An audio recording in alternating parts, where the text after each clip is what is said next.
Tournez dans Ésaïe 7, s'il vous plaît. Et ce matin, on va couvrir un passage assez large, Ésaïe 7, 8 et 9. Et ça demande une mise en contexte. Autrement, vous allez peut-être avoir un petit peu de difficulté à suivre justement ce qui se passe dans ce passage-là. Le prophète Ésaïe a commencé son ministère prophétique environ en 740 avant Jésus-Christ. D'accord? 740 avant Jésus-Christ, à la mort, l'année de la mort du roi Osias. Lorsqu'on arrive en Ésaïe 7, on est environ 5 ans plus tard. Celui qui est le roi, c'est Akaz. Akaz est un homme qui ne marche pas avec Dieu. C'est un homme qui est allé vers d'autres dieux, qui s'est éloigné de Dieu. Et puis, il va être placé devant un défi énorme. Puis, encore une fois, pour comprendre un peu ce qui se passe dans ces chapitres-là, vous devez savoir qu'environ 200 ans plus tôt, peu après la mort du roi Salomon, tout le pays d'Israël a subi une division énorme. Donc, peu de temps après la mort de Salomon, le royaume s'est divisé en deux. 10 tribus, ou à peu près les tribus du nord, se sont séparées des tribus du sud, se sont éloignées même de la capitale, donc de Jérusalem, ont fondé un nouveau pays avec leur capitale en Samarie, d'accord, et qui vont aller adorer là. Et donc, il y a une division. Lorsqu'on arrive à l'époque d'Ésaïe, le roi Akaz, sur le plan international, ça fait pas mal d'infos, mais vous allez voir, il faut avoir ces données-là pour comprendre le défi de foi qui va être donné à Akaz puis au peuple du sud, le peuple qu'on va appeler le peuple de Juda, disons. Sur le plan international, il y a quelque chose qui est en train de se passer. Il y a les Assyriens. C'est un empire énorme qui est en train de prendre de l'envergure de plus en plus, qui est en train d'aller gruger les petits pays limitrophes. Et tranquillement, justement, Israël, que ce soit le territoire du Nord, que ce soit Jérusalem, sont menacés, puis les autres pays autour. Et donc ça, c'est les Assyriens. Alors, le territoire du nord d'Israël, qui se sent menacé, décide de commencer à faire des alliances pour préparer une résistance contre l'Assyrie qui s'en vient. Là, je vais vous mêler solide. Alors, ils vont faire une alliance avec la Syrie. Ça va? La Syrie, vous me suivez? Tout va bien, hein? Donc, il y a l'empire des Assyriens et puis il y a le pays des Syriens. Et puis, le territoire du Nord fait une alliance avec la Syrie. Et puis, ces deux territoires-là viennent vers Akaz, le territoire du Sud, puis lui disent, tu vas faire alliance avec nous, on se prépare parce que l'empire assyrien s'en vient. Akaz refuse. Et au moment où on arrive dans Ésaïe 7, ces deux petits pays-là, le territoire du Nord et la Syrie, viennent assiéger Jérusalem. Ils s'en viennent attaquer parce qu'ils refusent de faire alliance avec eux. Et puis là, Dieu va parler à Akaz pour lui demander de se confier en lui. Je vous lis les 2 premiers versets. Stéphane va nous les relire dans quelques instants, mais simplement pour se mettre en contexte. Donc, Ésaïe 7, versets 1 et 2. « Il arriva du temps d'Akaz, fils de Jotham, fils d'Ozias, roi de Juda, que Rétsin, roi de Syrie, monta avec Pékak, fils de Rémalia, roi d'Israël, qui est le territoire du nord, contre Jérusalem, donc le territoire du sud, pour l'assiéger. Mais il ne put l'assiéger. On vint dire à la maison de David, qui est Jérusalem, les Syriens campent en Éphraïm, donc ils sont avec leurs nouveaux alliés. Et le cœur d'Akaz et le cœur de son peuple furent agités comme les arbres de la forêt sont agités par le vent. Et on va voir ensemble ce matin le défi de foi que Dieu place devant Akaz. Puis à travers tout ça, on va voir une révélation de la personne de Dieu, de la personne de Christ absolument extraordinaire. On va prier ensemble. Seigneur, tu te fais connaître à nous dans ce passage comme Emmanuel, Dieu avec nous. Ce matin, Seigneur, on a besoin de recevoir de toi une fraîche révélation, que tu viennes éclairer, Seigneur, notre intelligence avec ta parole, pour nous donner cette vision que tu as donnée à Ésaïe le prophète, de la gloire de Christ, de ta majesté, ta puissance, et du fait que tu es là au milieu de ton peuple, que tu protèges, et aucune alliance, aucun adversaire, aucune épreuve ne pourrait venir détruire ton peuple, menacer réellement ton peuple, car tu es présent, Seigneur. Alors, Seigneur, je te demande de venir nous rencontrer ce matin. Viens nous donner cette fraîche révélation de ta gloire, Jésus-Christ, de ta gloire, ô Dieu, toi le roi, l'Éternel des armées, afin que nos cœurs soient remplis de foi et que nous apprenions à nous reposer en toi, Seigneur. C'est en Jésus-Christ qu'on te prie. Amen. On va écouter la lecture de la parole de Dieu.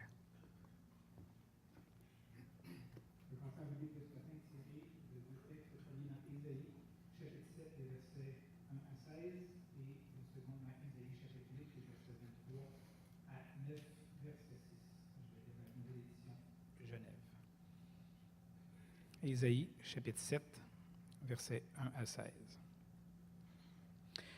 Il arriva, du temps d'Akaz, fils de Jotham, fils d'Ozias, roi de Juda, que Rétzin, roi de Syrie, monta avec Pécache, fils de Rémalia, roi d'Israël, contre Juda pour l'assiéger. Mais il ne put l'assiéger.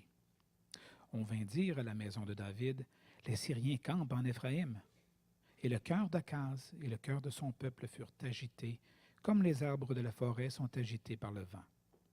Alors l'Éternel dit à Ésaïe, « Va à la rencontre d'Akaz, toi et cher Jashub, ton fils, vers l'extrémité de l'aqueduc de l'étang supérieur, sur la route du champ du Foulon, et dis-lui, « Sois tranquille, ne crains rien, et que ton cœur ne s'alarme pas, devant ces deux bouts de tison fumant, devant la colère de Rétzin et de la Syrie, et du fils de Rémalia, de ce que la Syrie médite le mal contre toi, et de ce que Éphraïm et le fils de Rémalia disent, montons contre Juda, assiégeons la ville et battons-la en brèche, et proclamons-y pour roi le fils de Tabéel. Ainsi parle le Seigneur l'Éternel. Cela n'arrivera pas. Cela n'aura pas lieu. Car Damas est la tête de la Syrie, et Rétzin est la tête de Damas. Encore 65 ans, Éphraïm ne sera plus un peuple. La Samarie est la tête d'Éphraïm, et le fils de Rémalia est la tête de la Samarie. Si vous ne croyez pas, vous ne subsisterez pas. L'Éternel parla de nouveau à Akaz et lui dit, « Demande en ta faveur un signe à l'Éternel, ton Dieu. Demande-le soit dans les lieux bas, soit dans les lieux élevés. » Akaz répondit, « Je ne demanderai rien, je ne tenterai pas l'Éternel. » Ésaïe dit alors, « Écoutez donc, maison de David. Est-ce trop peu pour vous de lasser la patience des hommes, que vous lassiez encore celle de mon Dieu? C'est pourquoi le Seigneur lui-même vous donnera un signe. Voici, la Vierge deviendra enceinte, elle enfantera un fils, et elle lui donnera le nom d'Emmanuel. Il mangera de la crème et du miel, jusqu'à ce qu'il sache rejeter le mal et choisir le bien. Mais avant que l'enfant sache rejeter le mal et choisir le bien, le pays dont tu crains les deux rois sera abandonné. » Ésaïe chapitre 8, versets 23 à 9, 6.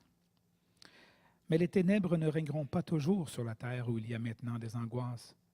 Si les temps passés ont couvert d'opprobre le pays de Zabulon et le pays de Nephtali, les temps à venir couvriront de gloire la contrée voisine de la mer, au-delà du Jourdain, le territoire des païens. Le peuple qui marchait dans les ténèbres voit une grande lumière. Sur ceux qui habitaient le pays de l'ombre de la mort, une lumière resplendit. Tu rends le peuple nombreux, tu lui accordes de grandes joies. Il se réjouit devant toi comme on se réjouit à la moisson, comme on pousse des cris d'allégresse au partage du butin. Car le joug qui pesait sur lui, le bâton qui frappait son dos, la verge de celui qui l'opprimait, tu les brises, comme à la journée de Madian. Car toute chaussure qu'on porte dans la mêlée et tout vêtement guerrier roulé dans le sang seront livrés aux flammes pour être dévorés par le feu. Car un enfant nous est né, un fils nous est donné, et la domination reposera sur son épaule. On l'appellera admirable, conseiller, Dieu puissant, Père éternel, Prince de la paix. Donner à l'empire de l'accroissement et une paix sans fin au trône de David et à son royaume, l'affermir et le soutenir par le droit et par la justice dès maintenant et à toujours, voilà ce que fera le zèle de l'Éternel des armées. Merci Stéphane. Quel passage incroyable, hein? On est dans un passage prophétique. On parle de 700 ans avant la venue de Jésus. C'est absolument extraordinaire. Pour comprendre un peu mieux le défi de foi qui est donné à Akaz et à son peuple, je vous ramène un chapitre avant, d'accord? Avant le chapitre 7 vient le chapitre 6. Ça va? On a vu ensemble dans le chapitre 6, ça va bien jusque-là, hein? Vous me suivez? On a vu le chapitre 6 il y a plusieurs semaines, mais j'ai fait référence à ce chapitre-là la semaine dernière. Puis, c'est important parce qu'on a comme deux personnages principaux dans les chapitres 7 à 9. Vous avez le prophète Ésaïe, puis vous avez le roi Akaz, qui sont les deux figures d'autorité. Puis le peuple va devoir être influencé par un ou l'autre. Qui ils vont suivre? Donc, juste pour se rappeler au chapitre 6, ce qui s'est passé, c'est l'appel du prophète Ésaïe. Ésaïe est en train de servir Dieu probablement, puis il est transporté dans une vision, puis il est amené dans le temple, mais dans le temple céleste, puis il voit assis sur son trône l'Éternel des armées. Il voit Dieu assis sur son trône, puis c'est majestueux. Vous vous rappelez, les pans de sa robe remplissent le temple, puis il y a des séraphins qui sont là, qui se crient les uns aux autres. « Saint, Saint, Saint, incomparable est l'Éternel des armées. La terre est pleine de sa gloire. » Et puis devant cette vision-là absolument extraordinaire, Ésaïe mesure la grandeur de Dieu, si on peut dire, ou mesure la grandeur de son péché. Il réalise combien Dieu est grand et combien il est petit. Puis on s'est rappelé la semaine dernière que dans Jean 12, dans le Nouveau Testament, Jean nous aide à comprendre en citant ce passage-là d'Ésaïe 6, que ce qui est donné à Ésaïe à ce moment-là, c'est de voir Christ. Quand Ésaïe va s'exclamer, il va dire au verset 5, Ésaïe 6, 5, il dit « Alors je dis, malheur à moi, je suis perdu, car je suis un homme dont les lèvres sont impures. J'habite au milieu d'un peuple dont les lèvres sont impures, et mes yeux ont vu le roi, l'Éternel des armées. » Dans Jean, dans l'Évangile de Jean, alors que Jean est en train de citer la suite de ce passage-là dans Ésaïe 6, il nous dit que Ésaïe est en train de parler de lui, soit Jésus, lorsqu'il a vu sa gloire. Maintenant, Ésaïe ne comprend pas tout ça, que le roi va nécessairement s'incarner, va devenir un homme, mais ce roi-là, c'est le Christ avant son incarnation. C'est vraiment important de comprendre ça pour comprendre la suite. Un enfant nous est né, Emmanuel, les prophéties qui s'accomplissent avec la venue de Jésus. Ésaïe 9, ce que Stéphane vient de nous lire. Et donc, sans bien comprendre tout ce qu'il voit, Ésaïe a vu la gloire de Christ. Il a vu le roi, l'Éternel des armées. Et il a vu le Christ avant son incarnation. Il a vu sa gloire, il a été bouleversé, il a pris comme la mesure de son péché.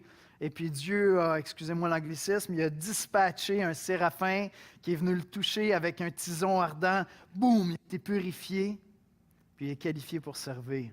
Maintenant, il est rempli de foi, il est rempli de zèle. Dieu dit, « Qui enverrai-je?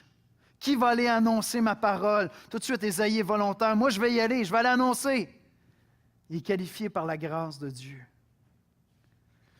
On a, en quelque sorte, ce qu'est le christianisme, juste dans ça.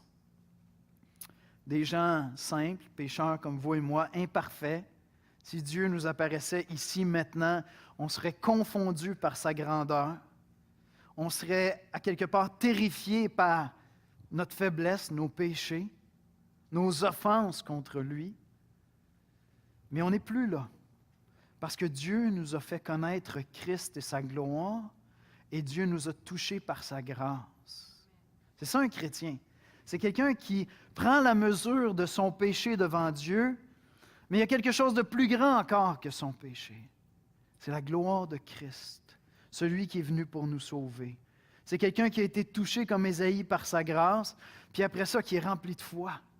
Pas de foi en lui-même, pas de foi dans mes capacités. Ce qui a qualifié Ésaïe, ce n'est pas qu'il était super bon. C'était un homme impur aux lèvres impures, au milieu d'un peuple aux lèvres impures. Et touché par la grâce, il a vu la gloire de Christ, boum, il est qualifié. C'est ça le christianisme, c'est ça qu'on est. C'est ça qu'on est. Des gens qui ont vu la gloire de Christ, qui ont été touchés par la grâce, le pardon de Dieu, puis après ça, remplis de foi. Non pas dans nos compétences, mais remplis d'une vision de la grandeur de Christ, on avance par la foi. Et Akaz et son royaume sont placés dans un moment de crise où ils vont devoir faire preuve de foi eux aussi. Est-ce qu'ils vont se confier en Dieu? Voici comment je résumerai l'exposé de ce matin. Dieu promet de sauver son peuple. Puis même à travers les chapitres 7, 8, 9, il va promettre de sauver un reste d'Israël, de le protéger, de le garder. Et connaître Christ, voir la gloire de Christ comme Ésaïe l'a vu, nous permet de se confier entièrement par la foi en lui. De croire dans les promesses de Dieu, qu'il va être avec nous et qu'il va protéger son peuple. Alors, premièrement, la promesse d'Emmanuel dans les crises de la vie. Dans les crises de la vie d'Israël, puis dans nos crises à nous, dans notre vie à nous. Israël se trouve dans une situation terrible.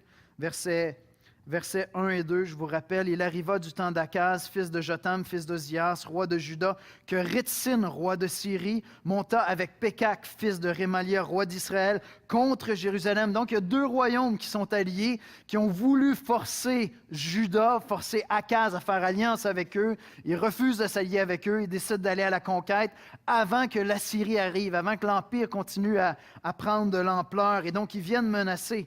Et il nous est dit, et le cœur d'Akaz et le cœur de son peuple furent agités comme les arbres de la forêt sont agités par le vent. Il y a des moments dans nos vies où on a l'impression qu'il y a des alliances qui se forment contre nous.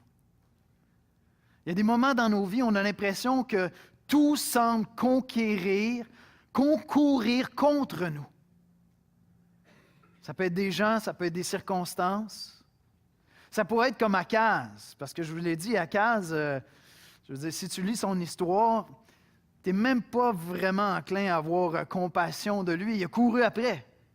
C'était un homme qui ne marchait pas avec Dieu. Mais je veux dire, si on veut être honnête avec nous-mêmes, il y a des moments dans nos vies où on dirait que toutes les épreuves semblent s'en venir vers nous, mais en même temps, il y a notre conscience qui dit « Ouais, mais il me semble que tu as couru après. Non? Il me semble que tu as négligé ça. Il me semble que tu as été négligent. Tu savais ce que Dieu attendait de toi, mais tu ne l'as pas fait. Puis finalement, tu es en train... c'est comme si la vie est en train de te redonner ce que tu as semé. Tu es en train de récolter ce que tu as semé. Il y a des moments dans nos vies où nos cœurs deviennent agités, comme les arbres de la forêt qui sont agités par le vent. Puis on tremble à l'intérieur. Puis lorsque Akaz et son peuple entendent que deux royaumes se sont alliés pour venir contre eux, l'inquiétude les gagne. Parce qu'ils prennent la mesure de la menace qui est là contre eux. Et il y a des moments dans nos vies où on vit des crises de foi. Puis ce sont des moments où Dieu veut être Dieu dans notre vie. C'est des moments où Dieu veut se faire connaître à nous. Peut-être comme Akaz, qu'on a été négligent. Mais Dieu est plus fidèle que nous. Puis Dieu avait fait alliance avec le peuple d'Israël. Dieu avait fait alliance avec Jérusalem. Akaz a beau être un homme infidèle à Dieu, Dieu demeure fidèle.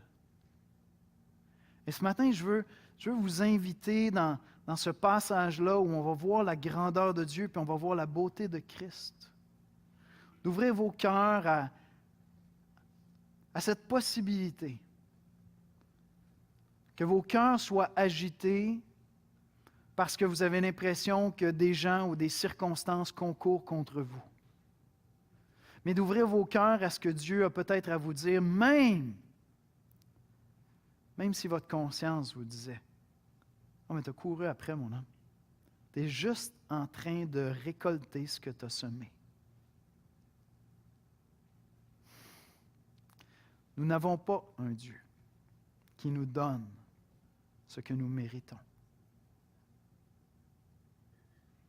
Nous n'avons pas un Dieu qui nous donne ce que nous méritons. Il veut nous donner beaucoup mieux que cela. Et ça, c'est la grâce. Et ça, c'est la grâce. Ça, c'est la grâce. Israël est devant une crise. Ils ont un choix à faire. Leur cœur est troublé. Leurs cœurs sont inquiets. Alors, qu'est-ce que Dieu fait? Dieu envoie Ésaïe pour parler à Akaz et son peuple. Dans les versets 1 à 4, on continue en lisant. Dis-lui, dis à Akaz, dis à son peuple, sois tranquille, ne crains rien, et que ton cœur ne s'alarme pas devant ces bouts de tison fumants, devant la colère de Rétine et de la Syrie et du fils de Rémalia. Aux yeux d'Akaz, puis aux yeux du peuple qui est avec lui, c'est une flamme qui est là. Il y a un feu ardent qui s'en vient détruire le royaume, puis ils ont l'impression qu'ils sont devant un feu de forêt qui s'en vient les ramasser, les ravager. Puis Dieu dit, non, attends un peu, vous ne comprenez pas. Vous oubliez que je suis Dieu. Ce n'est pas un feu de forêt, c'est 2 mégots de cigarettes qui sont là en train de finir de brûler. Tu ne vas pas avoir peur de 2 mégots de cigarettes qui sont en train de finir de brûler? Arrête de les voir avec tes yeux à toi. Regarde-les en sachant que je suis Dieu.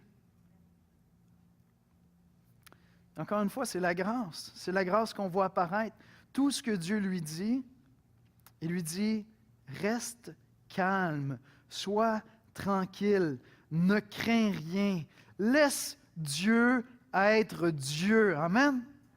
Laisse Dieu être Dieu.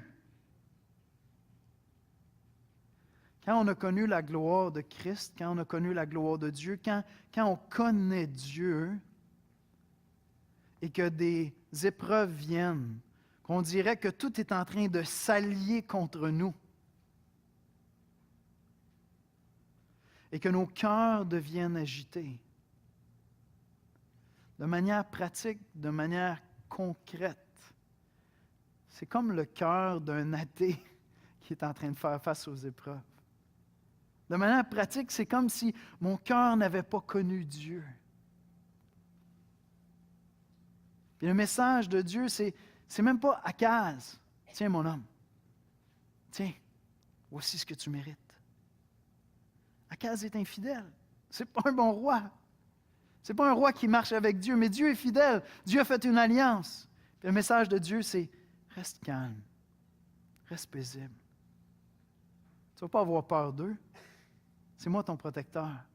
Emmanuel, Dieu avec nous. Je suis là avec vous.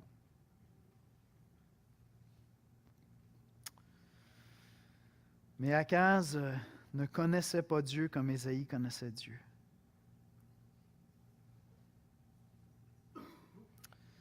Puis Dieu comprend que le cœur d'Akaz soit troublé. La semaine dernière, on était dans Ésaïe 53, puis on disait, vous vous rappelez le passage, il a, homme de douleur habitué à la souffrance, c'est de nos douleurs, de nos souffrances qu'il s'est chargé, c'est nos souffrances qu'il a portées. Il est habitué à la souffrance parce qu'il a pris notre humanité, il est habitué à ces souffrances-là. Dieu a compassion d'Akaz, un homme impie. Dieu a compassion d'Akaz et de son peuple, il comprend qu'ils sont troublés. Alors il envoie son prophète vers eux. Et puis on lit au verset 10, il envoie donc son prophète vers le peuple d'Israël. Au verset 10, on lit, l'Éternel parla de nouveau à Akaz et lui dit, demande en ta faveur un signe à l'Éternel ton Dieu. Demande-le soit dans les lieux en bas, soit dans les lieux élevés. Il dit, écoute, je comprends. Tu n'es pas habitué à marcher par la foi. Tu es un homme qui ne marche pas par la foi. Tu ne marches pas avec Dieu. Tu ne me connais pas comme Ésaïe me connaît. Demande-moi un signe. Dans le ciel, n'importe quoi. Demande-moi un signe sur la terre. Et puis, Akaz donne une espèce de réponse qui a de l'air spirituelle. Et je pense que souvent, c'est ça qu'on fait. Je pense que c'est souvent ça qu'on fait comme chrétiens. On connaît les Écritures. La réponse d'Akaz, c'est « Oh, loin de moi de vouloir tenter l'Éternel en demandant un signe. » Dieu t'a dit de demander un signe, Joe. Demande un signe. Oui, mais c'est parce que s'il demande un signe, il va falloir qu'il obéisse. Il va falloir qu'il croie. Akaz donne une réponse spirituelle. Oh, loin de moi de tenter l'Éternel. Il vient de te dire de rester tranquille. Il veut t'aider à rester tranquille. Il dit, demande-moi un signe. Non, je ne demanderai pas un signe. Réponse spirituelle, mais dans le fond, c'est vide. C'est vide. Et puis, ce qui s'ensuit dans la suite du texte, c'est que Dieu va éprouver. Dieu va éprouver le peuple, Dieu va éprouver Akaz, Dieu va aller frapper. Maintenant, regardez ce qui suit au verset 13 et suivant. Ésaïe dit alors, « Écoutez donc, maison de David, est-ce trop peu pour vous de lasser la patience des hommes, que vous lassiez encore celle de mon Dieu? » C'est vraiment intéressant, il y a quelque chose qui s'est passé entre les versets 10 et 12 et puis le verset 13. Versets 10 et 12, l'Éternel parla de nouveau à Akaz et lui dit, « Demande en ta faveur un signe à l'Éternel, ton Dieu. » Oh, c'est encore ton Dieu. Vas-y, demande. Non, je ne veux pas tenter l'Éternel. La réponse de Dieu, lorsque Ésaïe revient, écoutez donc. Maison de David, est-ce trop peu pour vous de lasser la patience des hommes, que vous lassiez encore celle de mon Dieu? Parce que vous n'avez pas choisi de croire en Dieu. Mon Dieu. Celui que moi j'ai vu. Dans cette vision extraordinaire, j'ai vu sa gloire. Mon cœur a été rempli de foi. J'ai vu la gloire de Dieu. Ésaïe l'appelle mon Dieu. Mon Dieu. C'est pourquoi le Seigneur lui-même vous donnera un signe. Voici, la Vierge deviendra enceinte. Elle enfantera un fils et elle lui donnera le nom d'Emmanuel, qui veut dire Dieu parmi nous. Alors, si vous connaissez le Nouveau Testament, hein, on est déjà rendu là-bas. Mais restons ici, restons avec Ésaïe qui ne peut pas comprendre tout ce qui se passe ici. C'est pas possible. Il mangera de la crème et du miel jusqu'à ce qu'il sache rejeter le mal et choisir le bien. Mais avant que l'enfant sache rejeter le mal et choisir le bien, donc avant qu'il quitte l'âge d'innocence, si on pourrait dire, le pays dont tu crains les 2 rois seront abandonnés. Effectivement, en dedans de 3 ans, la Syrie va être détruite. En dedans de 10 ans, le peuple, le territoire du Nord va être complètement déporté. Maintenant, c'est un texte qui est difficile à comprendre parce qu'on se demande, est-ce que c'est une prophétie pour le temps d'Ésaïe ou est-ce que c'est une prophétie pour nous? Est-ce que ça annonçait la venue de Christ comme Matthieu va l'interpréter dans l'Évangile de Matthieu? Si on avait lu tout le passage, on aurait pu plonger un peu plus dedans, mais là, ça aurait été 3 chapitres ce matin, ça aurait été un peu long. Il y a encore un autre élément qui s'ajoute. C'est qui cet enfant-là? De qui est question? Lorsqu'on va au chapitre 8, versets 3 et 4, voici ce qu'on lit. « Je m'étais approché de la prophétesse. » C'est Ésaïe qui est en train de parler. Approché dans le sens très près. Et elle conçut et enfanta un fils. Donc, on parle d'une grande proximité, d'accord? L'Éternel me dit, donne-lui pour nom Maher Shalal Shazbaz, qui veut dire, on l'a dépouillé. Car avant que l'enfant sache dire, mon père, ma mère, on emportera devant le roi d'Assyrie les richesses de Damas et le butin de Samarie.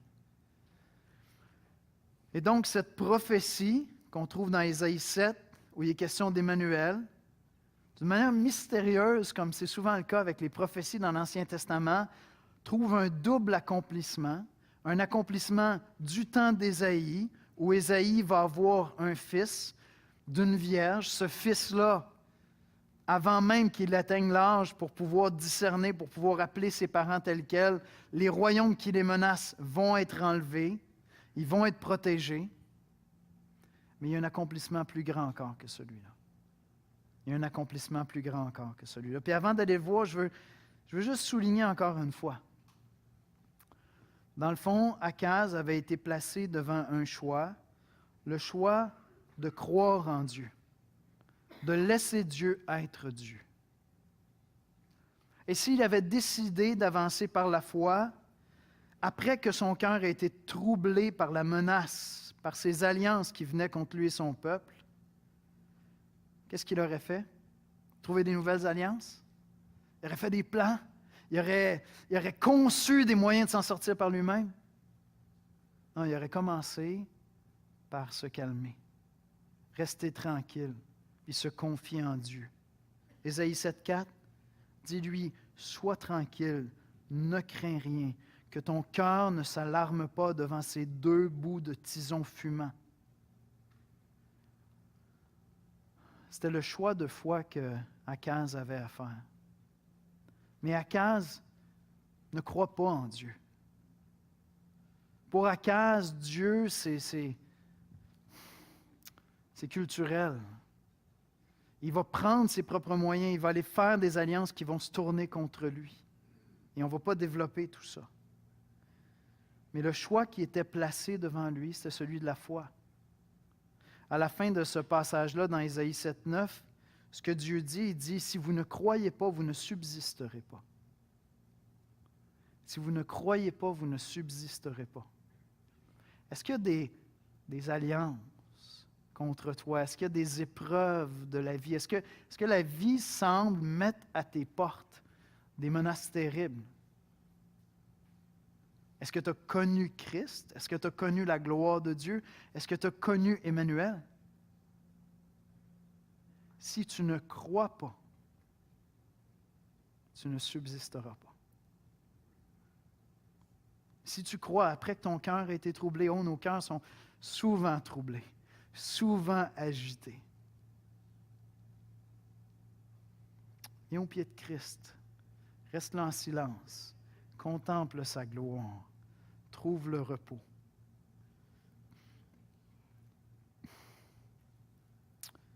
Ray Ortlund, j'aime ça comment est-ce qu'il dit ça, il dit « Par la foi, nous savons que nous sommes appelés à avancer non sur la base de ce qui est, mais de ce qui est promis. » Est-ce que vous entendez ça? Par la foi, nous savons que nous sommes appelés à avancer non sur la base de ce qui est, mais de ce qui est promis. Laissez Dieu être Dieu et nous appuyer sur lui. Et ce choix de la foi nous est possible à nous aussi, parce qu'un signe nous a été donné. Un signe extraordinaire nous a été donné. Je le dis souvent, je le répète, on ne peut pas en 2018 lire des passages de l'Ancien Testament comme ceux d'Ésaïe, comme si le Nouveau Testament n'avait pas été écrit. On n'a pas le droit, pour faire honneur aux Saintes Écritures, de lire ces passages-là comme si Christ n'était pas venu. Ésaïe a eu une révélation de la gloire de Christ absolument extraordinaire. Il ne pouvait même pas comprendre tout ça. Puis on a vu la semaine dernière, Ésaïe a même une révélation du serviteur souffrant. Mais nous, on connaît Christ. Nous connaissons Jésus-Christ.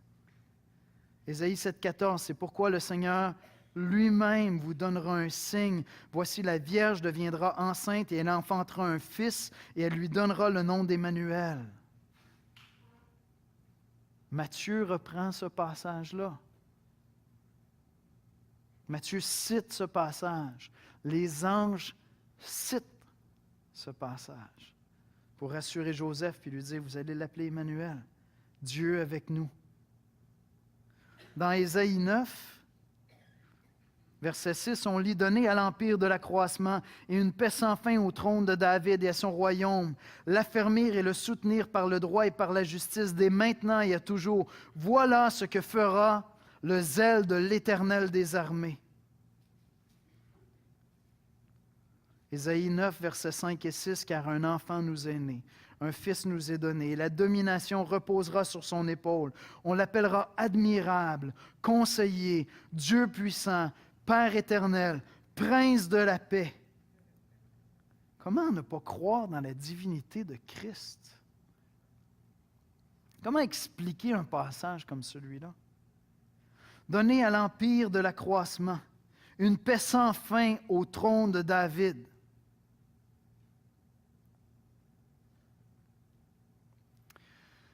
Nous avons connu Jésus-Christ. Nous savons que cette prophétie d'Ésaïe est venue s'accomplir dans la venue de Christ. Nous savons que Christ a vaincu les plus grandes des alliances contre nous. Le péché et la mort. Christ les a vaincus sur la croix. Il a vaincu le monde. Il a tout vaincu pour nous. le plus beau, le plus grand des signes qui pouvaient nous être donnés, nous a été donné. Jésus-Christ est venu. Ésaïe ne pouvait même pas appréhender ces choses-là. Il n'avait pas connu l'accomplissement de ces choses. Puis, à nous, ça a été donné de connaître ces choses-là. Nous savons que celui qui est le roi, l'Éternel des armées qu'Ésaïe a vu, c'est le Christ. Nous savons que c'est lui qui est Père admirable, Dieu puissant. Nous savons qu'il est venu et qu'il a donné sa vie pour nos péchés afin que nous soyons purifiés, qu'un tison ardent vienne nous toucher dans notre faiblesse, dans nos péchés. Nous savons que nous avons été qualifiés pour annoncer sa gloire, pas sur la base de nos mérites, pas parce qu'on est des bons chrétiens, pas parce qu'on est des bons serviteurs. Voyez-vous la grâce qui est offerte même à Akaz, qui était un roi infidèle? Puis Dieu comprend que son cœur est troublé parce qu'il est infidèle. Il n'a pas appris à marcher par la foi. Il n'a pas vu la gloire de Christ comme Ésaïe l'a vu. Puis Dieu lui fait grâce. Puis il dit, reste tranquille, je suis là. Je vais prendre soin. Tout ce que tu as à faire, c'est te confier. Je connais pas les circonstances de ta vie actuellement. Mais je connais mes circonstances. Je connais les moments où cette semaine, mon cœur devenait inquiet. Mon cœur était agité. Moi, j'avais le privilège de passer la semaine dans le passage, à étudier ce passage-là, puis à dire, mais que je suis fou d'avoir oublié la gloire de Christ. Celui qui a donné sa vie pour moi, c'est celui qu'Ésaïe a vu. Celui qui a donné sa vie pour moi, c'est celui qui a vaincu la mort. C'est celui qui applique son zèle. Voici ce que va accomplir le zèle de l'Éternel des armées. Rappelez-vous les paroles de Jésus? Le zèle de ta maison me dévore. Il a été zélé jusqu'à donner sa vie pour toi et moi sur la croix. Ce matin, j'aimerais ça vous inviter, si vous allez dans la vie comme Akaz, quand des épreuves surviennent dans votre vie, quand vous avez l'impression que tout conspire contre vous, vous êtes comme Akaz, sans Dieu, puis vous devez vous replier sur vos propres ressources. Vous êtes là, puis vous dites, OK, qu'est-ce qu'on va faire pour s'en sortir? C'est terrible. Peut-être que tu n'as jamais connu Christ. Ce Jésus-Christ qu'on t'annonce, son nom c'est aussi Emmanuel, Dieu parmi nous, le Dieu qui veut faire une alliance avec toi. Une alliance qui va le conduire à être fidèle envers toi, même quand tu vas être infidèle. Une alliance qui va faire que tu vas être qualifié pour parler de lui par sa grâce. Une alliance à travers laquelle il va te dire, arrête de t'énerver, mon homme. Viens te reposer, c'est moi ton sauveur. C'est pas toi le sauveur. La beauté de grandir dans la foi comme chrétien, c'est qu'on devient de plus en plus téméraire, tout en ayant de moins en moins confiance en nous-mêmes. C'est ça le christianisme. Ah, puis là, les gens qui ne comprennent pas ces choses-là disent « Ah, OK, tu as une mauvaise image de toi. » Non, je suis juste très lucide, puis je trouve que c'est beaucoup plus sécurisant et apaisant de me confier dans celui qui a créé l'univers, celui qui est l'Éternel des armées célestes, puis qui est venu donner sa vie pour moi, dans cet enfant qui s'est incarné, qui est venu mourir sur la croix pour mes péchés, celui qu'on appelle le Dieu puissant.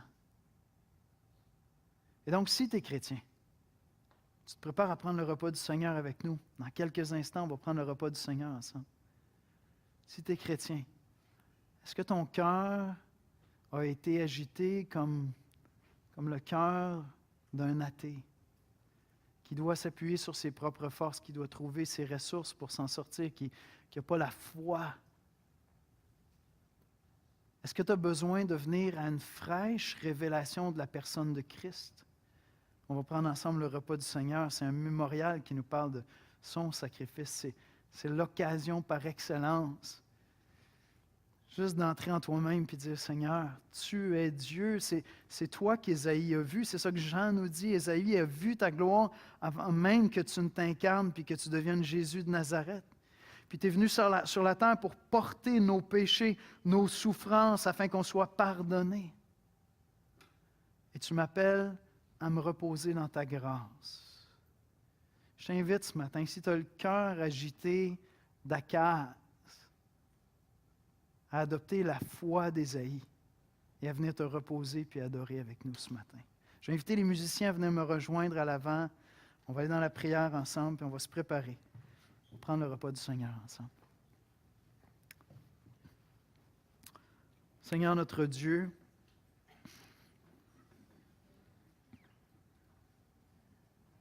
Seigneur notre Dieu, j'ai tellement à apprendre.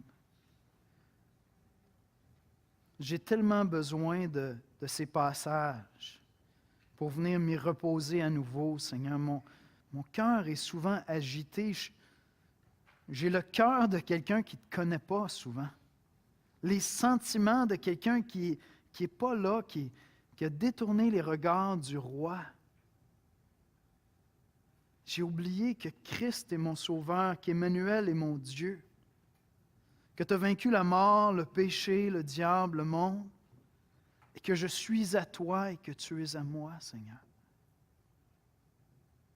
Seigneur, ce matin, je veux confesser, encore cette semaine, mon cœur était agité par moments, puis tu me faisais cette grâce, tu m'accordais cette bénédiction de me ramener dans ce passage et de me ramener dans l'adoration. Et c'est là qu'on veut aller ensemble ce matin, Seigneur. Et Père, je veux te prier, si quelques-uns parmi nous ne connaissent pas Jésus-Christ, ne connaissent pas cet enfant admirable, conseiller, Dieu puissant, Père éternel, ce Fils de Dieu, Dieu le Fils fait homme, viens, Seigneur, leur faire connaître Jésus-Christ ce matin. Qu'à travers le repas du Seigneur, ce qu'ils vont entendre, les chants, Seigneur, viens te faire connaître à eux et qu'ils viennent se reposer en toi, qu'ils arrêtent de n'avoir qu'eux-mêmes pour ressources, Seigneur. Et Seigneur, aide-nous, nous qui te connaissons, à t'adorer ensemble ce matin et venir se reposer en toi. C'est en Jésus-Christ que nous te prions. Amen.